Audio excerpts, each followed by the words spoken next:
For many, the big choices in life aren't really choices. They are quicksand. You just sink into the place you happen to be standing. Author David Brooks is credited with expressing those words, but we all know what it's like to live them. We move through each day, letting the quicksand around our feet draw us in as the weeks, months, and years pass by. Dreams fade out of sight, regrets accumulate, and eventually we just feel stuck. It is what it is. What could have been? But it doesn't have to be that way. We admire visionaries across all walks of life, those individuals who see past the day-to-day, those who see the world differently, those who have identified their northern star and are steadily moving in that direction regardless of this quicksand that grasps the rest of the world around them. These individuals are no more gifted or talented than the rest of us. Rather, they have a crystal clear vision of the person they are becoming and the future impact they are moving toward. That powerful personal vision is a resource available to any of us who will choose to tap into it. In this special episode, I'll walk you through the preparation and the process that will allow you to create your own clear personal vision for the coming year. It will challenge, energize, and inspire you. It will give you a reason to get out of bed in the morning, light a fire in your heart, and provide a steady wind to your sails. In the end, it will help set you on a clear path to what might just be the most important year of your life. Welcome to this special episode of the Catalyst 360 podcast, your trusted resource for engaging, evidence-based, practical guidance to optimize your health, wellness, performance, and life. I'm your host, Dr. Brad Cooper, and we're grateful you've chosen to spend a few minutes out of your week with us. We've also put together a brief video to accompany this episode that will allow you to see rather than just hear the process come to life. We'll have a link to that in the podcast description if you'd like to tap into it. A few thoughts out of the gate to keep in mind. We're not talking about goals or resolutions. When we start with New Year's resolutions or any health, wellness, or performance goal, it's often based on someone else's approach, life, recommendation, or plan for our life. As a result, they're bound to fail because we're trying to be someone else. The vision, on the other hand, sets the stage for the goals. Once you have a clear vision, your goals naturally align with who you really are, and as a result, will often come to fruition almost automatically. Next, if you've never done this vision thing before, it can feel out of reach, overwhelming, beyond us, something for a character out of a movie or a book. Don't let that get to you. Walk through the steps, get a starting point. Maybe this year it's pretty simple. That's completely fine, but get the ball rolling on this process. You will not regret it. There isn't a right way of going about this. I'm going to share some key steps and some personal examples gathered from the 11 years I've been doing this in my own life. But this is your vision. So make all the tweaks and adjustments you'd like to make in order to create a vision that is truly yours. Speaking of doing, I'm convinced that while it's fun to complete the process and have a clear vision sitting on your desk, computer wallpaper, whatever, as a great reminder, the most important value is the process that you go through to create that vision. So with that in mind, please take the time to really dig into this process.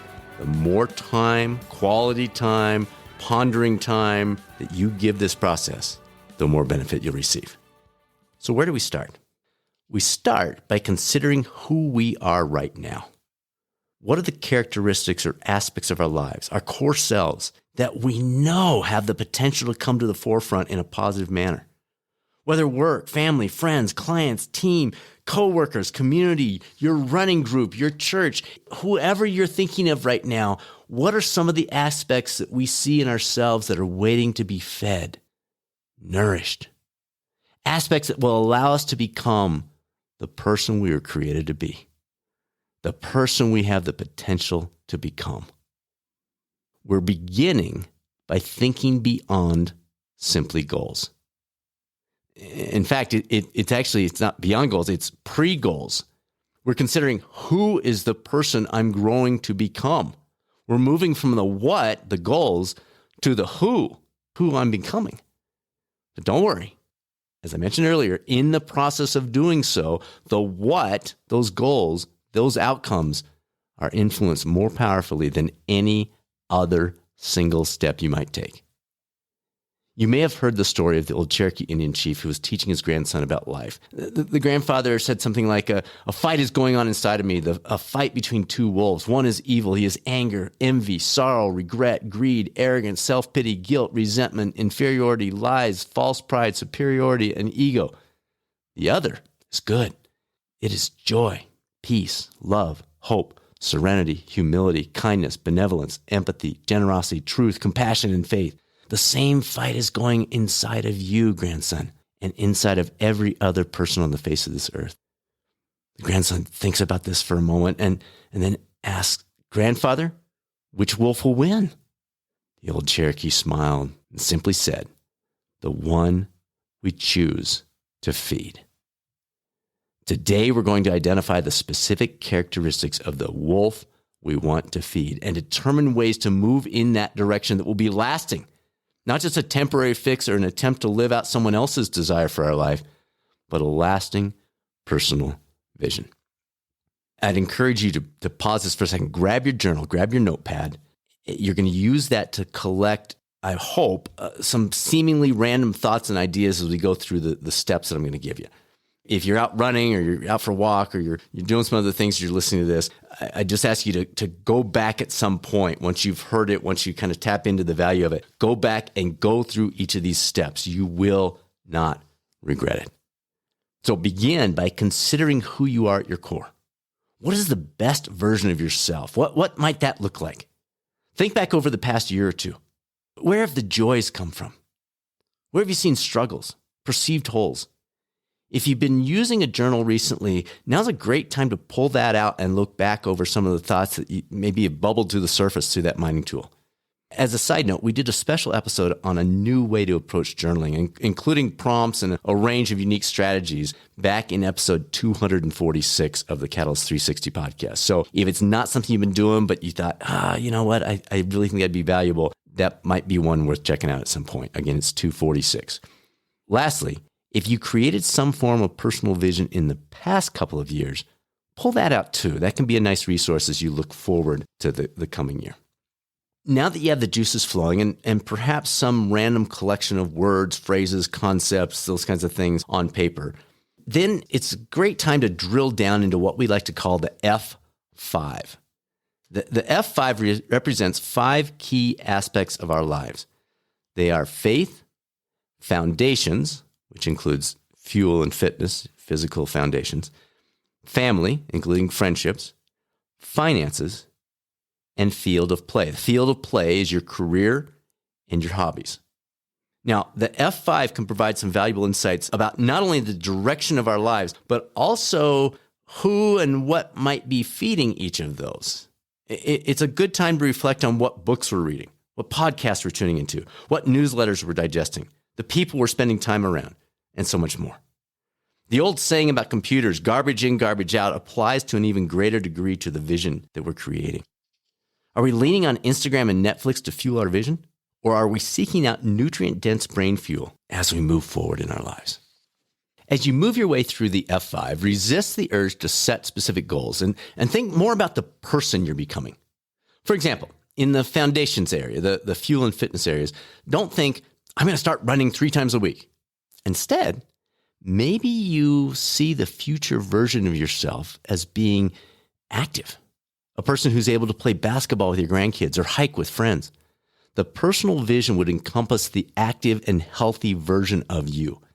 Later on, maybe you do consider the route toward that vision, such as your running idea. But for now, for this piece, the vision piece, stay focused on that, the who, the vision. Moving through the F5, you're considering those aspects of your true self that are currently in the shadows, maybe even in the darkness. They're you. Maybe they haven't come to the forefront in years or maybe even decades, but now you're ready to bring them out into the light again. You're not trying to become a different person. I can't stress this enough. You're not imitating someone else. Instead, you're feeding the elements of you, the core you, that matter most. At the end of this episode, I'm going to walk you through some of the specifics around my own journey to develop a personal vision for the coming year. It's just an example. It's definitely not the example. But I thought it might be helpful to hear a real life example in how I go from the notepad scribbling to that life engaging vision over a period of weeks. And again, we did a real quick video. We'll have a link to that in this description that shows you those visuals as we went through it. Okay, let's go back to your list. You've started collecting a variety of thoughts from your journal, quiet sitting, maybe the F5 pieces. What came to the forefront as you've gone through this process so far? Were there some verses from songs, some quotes you've heard, a photo you saw at the museum, a meaningful word or phrase? Jot those down in one place. You don't have to have a rhyme or reason with this. Don't try to be organized or coordinated in your structure. They don't have to make sense. They don't have to fit together. They don't have to be congruent with one another. They don't even have to be clear as to why you're writing them down. Just let it all come out. We'll do our filtering, our organizing, and our creating later. Who am I? Where is there potential growth? What aspects of my true self remain hidden to the world or underdeveloped in their potential? As we move to the next step of beginning to pull things together, this is a good time to remind you, this personal vision is personal. Yes, maybe you'll share it with a trusted friend or family member, but your purpose in doing this is not to give you something to turn into a poster for all the world to see, or the perfect social media post, or something you're going to give to your boss. This is your personal vision, your personal vision. It is for you. When you keep that in the forefront, it takes the pressure off. And maybe you're like me and you think, well, I'm not an artist. And you'll see in our video, I'm clearly not an artist. But it's not a box checking activity. Your goal isn't to simply finish your personal vision. It's to create your personal vision. Yes, it's easier to take a shortcut and choose a verse or a word or a phrase of the year and then be done with it. That's great. And maybe that's your starting point. But each of those involve picking from someone else's creation. Developing a true personal vision is your creation. And in so doing, you bring out a part of you that might have previously been sitting unnoticed in the shadows. Once you have a bunch of those words, phrases, concepts jotted out on paper, it's a great time for a walk. I like to take my list and a little digital recorder I often use to collect thoughts on maybe it's a long walk, a run, a solo drive. It's an easy way to capture thoughts, but a notepad can work just as well. I'd encourage you to leave your phone behind or put it in airplane mode so your pondering isn't interrupted by a text, a call, or a temptation to do a quick check of social media. That's why I like that digital recorder. It doesn't have that option. It's just me and any thoughts that come to mind. What patterns do come to the forefront? What visuals appear in your head? Which are key elements and which are secondary? From this, you might begin to see pieces of an actual picture begin to come to life. No pressure on this picture thing.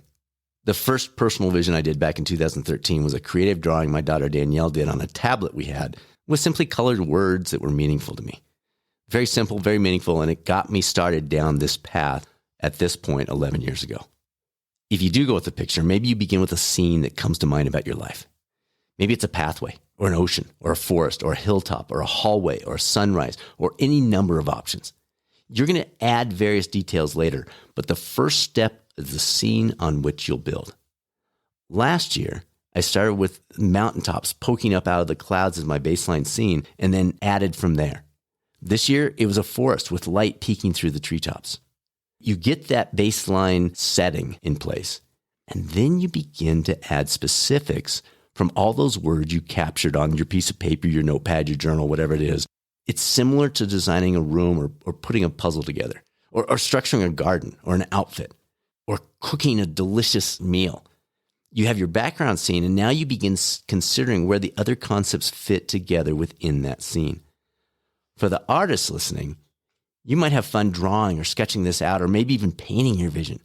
For me, I'll pull up a PowerPoint slide, I'll add my background picture, and then I'll begin adding words and pictures that begin to bring that vision into place. There are no rules. You're not being graded. This is your vision. So you get that initial picture up, and then we let it simmer. Just like that good meal, we just let it sit, and we let it absorb. You've got your background, you've got a handful of words or pictures in the forefront. What I'll do is I'll then print it out, stick it on my desk for a few days, and just look at it every so often. You want to let it sit. You want to see what resonates and what doesn't. You want to reconsider different words and some of the pictures. Do they really represent the vision you're seeking to bring to life? Or do you want to replace one or adjust it or eliminate it, or a new idea comes to mind? So simmer, adjust, over and over until you look at it and say, yes, that's it. I think this year I had about a dozen iterations over a 4-week period. Simmer and adjust. Simmer and adjust. Remember, the goal is not to get it done quickly. The goal is to create a meaningful vision that resonates for you and captures the person you're becoming. That doesn't happen in a microwave. The creation process is the most important aspect. But it's also fun to treat your clear vision as your version of a mariner's North Star as you move through your year. I'll print it out and replace the prior year's vision with a frame that fits right there on my desk. Other options might include using it on your computer or phone wallpaper, keeping it in the front of your journal, or any number of other options. Another way to keep your vision in the forefront is to consider measuring your monthly or quarterly goals up against that vision. If the goals aren't congruent with the vision, adjust or eliminate them. When congruent with your vision, you're likely to find the goals almost achieve themselves. One other thing to consider, if you have a trusted friend, personal health and wellness coach, or a small group with whom you have some mutual accountability built in, it can be very fun and frankly valuable for the two of you or the small group of you to share your final outcome and some of the reasons, concepts that went into it. Maybe even check in with one another every few months to see how things are developing. In this setting, the vision sharing provides an easy way to help one another when facing a difficult decision. When that decision comes up, when it presents itself, you ask yourself, is this consistent with my vision? The answer to that question may help point the way.